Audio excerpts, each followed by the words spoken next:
While meeting with his Russian counterpart Vladimir Putin earlier this week, French President Emmanuel Macron displayed a solemn demeanor.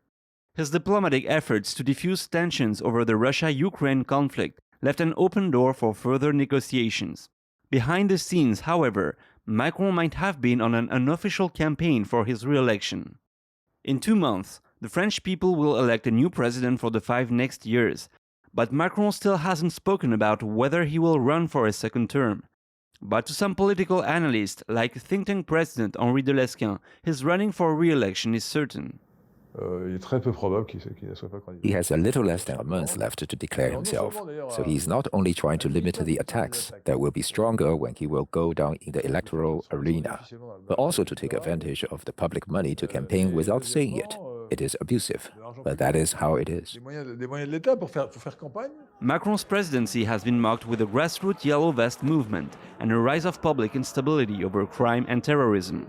It's not surprising that these are hot topics for the current campaign. De Lesquen says 3 topics are marking this year's re-election. One of them is stopping or curbing immigration. French people are concerned with their identity, the degradation of public security, which is also an important issue, and the rise in poverty. This comes from an economy that's not going well, and salaries are impacted by inflation.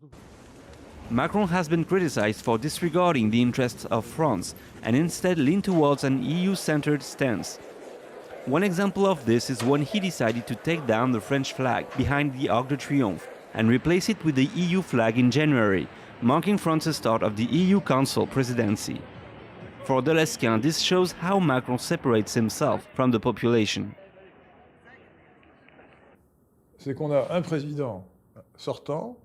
To summarize, one major issue is about France's future, and I believe this is a sensitive topic for the French people. Our president makes France's sovereignty disappear while prioritizing Europe's sovereignty. Yet we know that sovereignty is one and inseparable. The presidential campaign is marked by an increase of right-wing candidates, while left-wing politicians are scoring exceedingly lower at the polls. Éric Zemmour, a politician and former journalist who was once called the French Trump due to his stance on immigration, finds himself in a good position, next to other right-wing candidates, to challenge Macron's succession. David Duves, NTD News, Paris.